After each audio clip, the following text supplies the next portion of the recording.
Welcome everybody, we're going to go ahead and start an amazing game. This is quite possibly our final game prior to the grid. We're going to have the quarterfinals theoretically starting after this game, which would be amazing and so much fun. But we're going to go ahead and show you guys who's playing. We have got ai.Seiplo, the pink Protoss in the bottom left, and Seiplo's opponent is going to be keyd.Tunico from Keyd Gaming, who's a very strong team. They've got players like Everrise on them, and now we're going to see their player Tunico going to be in some very interesting ZVP because Seiplo is no small opponent. Seiplo is quite strong, but we are here the North American Zotac Cup, guys. It is the 51st, and please let us know who you think will be winning. Go to xanderfever.tv/vote and vote for either Tunico or Seiplo for who will be taking the victory in this particular game.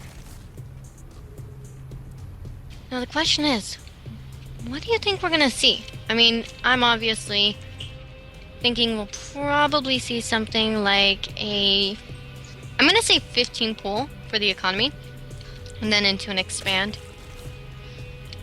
I wonder if he'll do the speedling opening, like getting speedlings before or after the expand.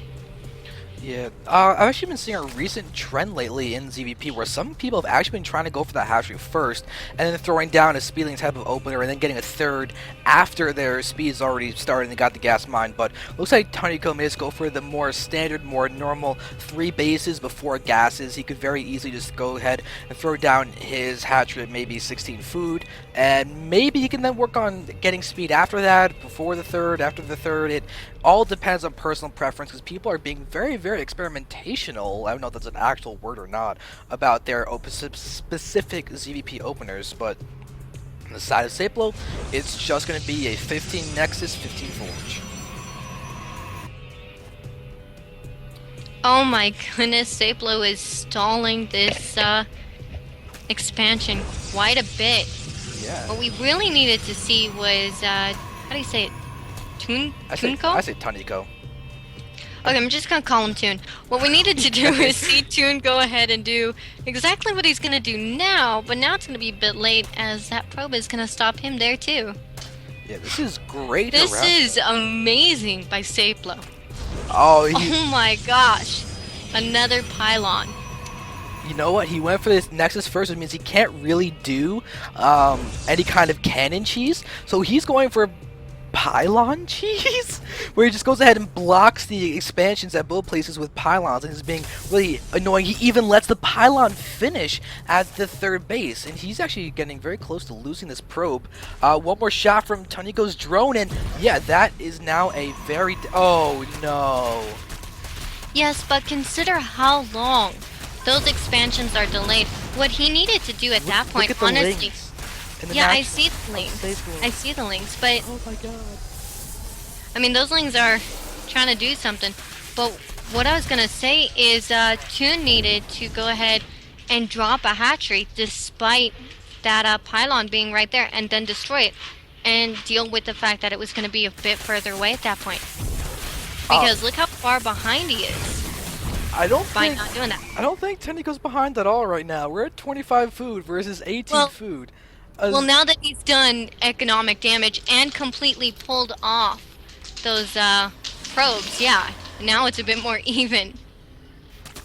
But I was saying a bit before that. Yeah, you would be 100% right if there wasn't a ridiculous amount of damage being done by them. He got in at the perfect time. Seiplo just apparently cut too many corners, and Tunico completely did the only thing that he could do to not be horribly behind in economy. It was perfect read by Tunico.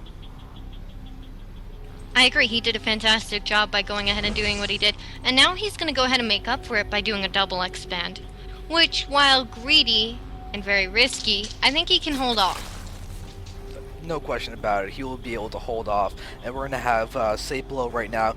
We're going to get on his probe count back up because we're actually at 26 drones to 28 drones to 23 probes. So things are looking to be quite recoverable on both players and counts, and I'm kind of tempted to say that they're basically even. Maybe Tunico has a slight advantage. Maybe.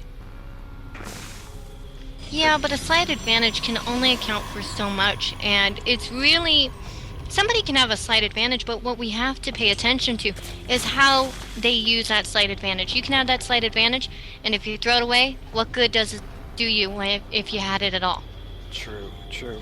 Actually, I think Tunico may have a better advantage than we are both thinking because the cybernetics core never got put down for Seiplo. It's only just now building, and that's a huge delay in that tech capabilities for Seiplo. He's just getting down his +1 attack, but his cybernetics core is just finishing now at 7.5 minutes into the game. Yee. That is really late. Oh my goodness, that means no warp gateways. Every other unit besides Zealots couldn't be built. That's a huge thing. Would have been nice to see Seiplo take a little more of an advantage over that, but considering the fact that he is getting a Roach Warren and an Evo Chamber, he is up 3 base to 2 base. You know, I guess he's done pretty well. We'll probably see him take 4th base very shortly here, though. Yep. I wouldn't be surprised because he can definitely get away with that. Seiplo can't really be very aggressive right now, and Tunico can really take an advantage of this. But it looks like Seiplo knows that he's got to put some kind of pressure on. He's sending down a probe, 2 zealots, and a stalker to go ahead and start harassing this third a little bit. And it's coming at an awkward time that Tunico's not really ready for completely. Oh yeah, there's a pylon now out, but there's the roaches popping, and that's going to be the end to that little cute push. That's exactly what it was, a cute push. And it cost him some minerals too, so great response by Toon. You know, he didn't overreact, he didn't freak out, he's just like, okay, I got this. He's handling things quite well, and Seiplo is in a very awkward spot right now. He's going for a very fast Colossus, so he's going to be very greedy with tech after he loses a fair amount of economy. And if you look at this, Tunico is morphing an Overseer, and he's going to have direct scouting capabilities of this robotics base. He's going to know exactly what's going on. He should be able to throw down a Spire and go possibly even Mutalisk and just skip Corruptors and just completely contain Seiplo on 2 bases while he expands to a 4th and sets up a hive tech and everything, because he just clicked on that robotics bay, knows exactly what's coming, and he's going to know he has at minimum 2 minutes or so before any kind of real pressure can be done against him, because he knows the time of the warp gates, he knows the timing of everything from Seiplo. I completely agree, and I really hope we do see him throw down the Spire here very, very soon. But we do see him throwing down a macro hatchery in his main. We see him getting burrow, so he's actually going to go and do burrowed roaches for harassment. There's an observer coming straight in to Toon's base, so Seiplo is getting some scouting done right now. Yep, he's going to move in. The thing is, Tunico even has his tunneling claws queued up behind his clear constitution, so he's really going to be going for burrowed roaches, and he may just mass it up on 3 bases, go ahead and max out. It's not going to be 12 minutes because there was all those delays in the early game against both players, so it's going to be an equivalent to that build, basically, and it could be even more effective because of the forced delays on everything Seiplo is doing, and this 3rd base of Seiplo could get shut down quite easily right now. And that's exactly what Toon's going to go ahead and try and do. His Lings came in, and now they're going out, and he's going to bring this whole line of roaches in. And those are 0-0 roaches, but that is about to change. They're about to have their, missile attacks level 1 done. And there it is. Yep, and if they can get some nice snipes off, that'll be really key. We're going to see no cancellation on the Nexus as he gets blatantly killed. Tunico will be losing a couple of those roaches, but I would say trading 5 or 6 roaches for an expansion is a pretty good deal. I would agree, not to mention he had a great timing push there, and his burrow is now done. So he can take out these rocks, he can burrow those roaches, and there's actually no detection between the natural and the main. He can go split up his roach army straight into those mineral lines and just go ahead and decimate the Protoss's economy. Yeah, Colossus was just started too, so we're not going to see an observer out for a while with that army. There is just the one observer that's running around the bases of Tunico right now. Actually, I'm not sure where it is. It's yeah, it's in the main base of Tunico. Looks like we're gonna have a double pronged attack. We're gonna have the Lings and Roaches coming down from the bottom. We're gonna have another force of Roaches hitting the top, but Seiplo has 5 cannons there. He's trying to be as defensively oriented as he can, but right now we're gonna see those cannons are starting to look a little bit worse for wear. Tunico is doing a lot of damage. We're seeing Zeltering start getting picked off. These Roaches on the bottom are getting cleaned up, but the cost may be this expansion in the third. But with 3 Colossi, that may be enough damage that Seiplo should actually be able to save this Nexus.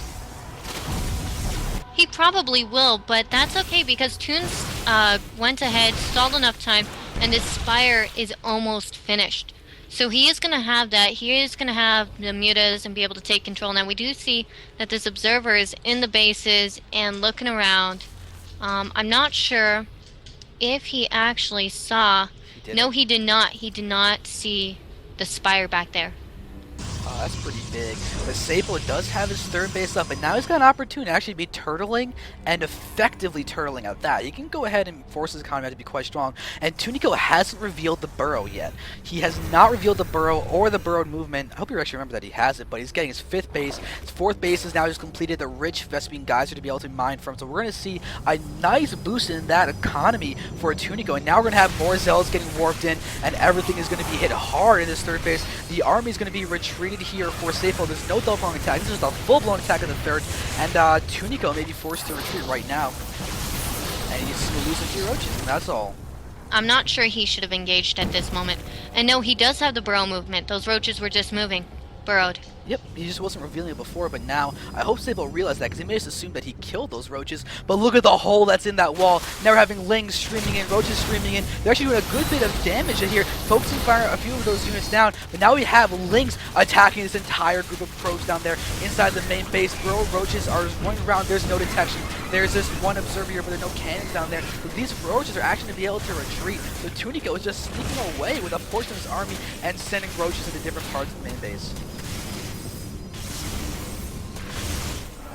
But there we go, now they're getting seen. So Tunico will be losing these Roaches. He's trying to separate a few of them to just die, but now we're going to have these Roaches attacking here, but they can't engage against 6 cannons. That's not going to go well for them.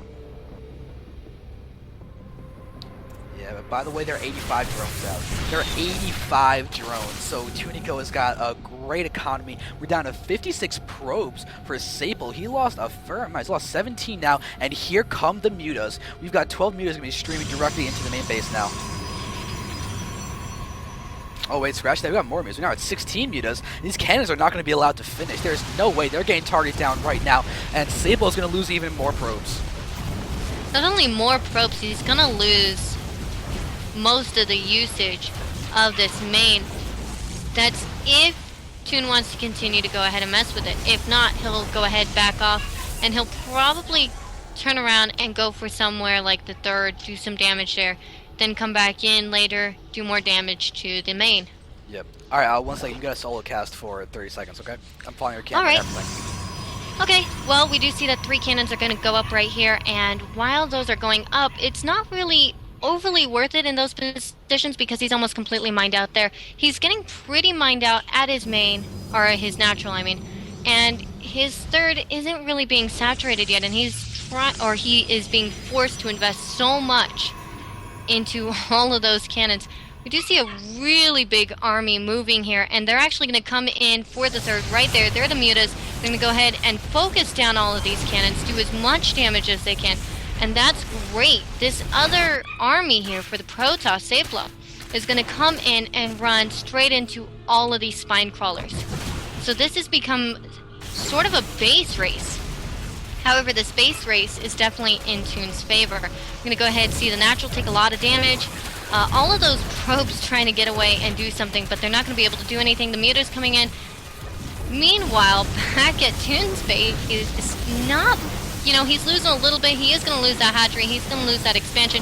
But he's going to take out Seiplo for, and with it, the game. So you guys can go ahead and see here all these cannons. Like I said, while it's good they're there, you know, it's not going to do much. See how many units there are. There's exactly 1 probe left on the field. So this is definitely GG, unless that probe sneaks out somewhere and decides to try to expand. Now we do see that Seiplo is going to go ahead and push straight into the main of Toon. However, it is a bit late for that. We see Toon is going to go ahead and expand again. And where is the one probe hiding with the one unit? Oh! No GG from Seiplo. That is the game. Game's over. Very cool. Awesome. I just got back. Okay, but bye-bye, Elizabeth. Bye-bye. Yeah, my sister just came back, so I had to kind of say hi to her. That was why I went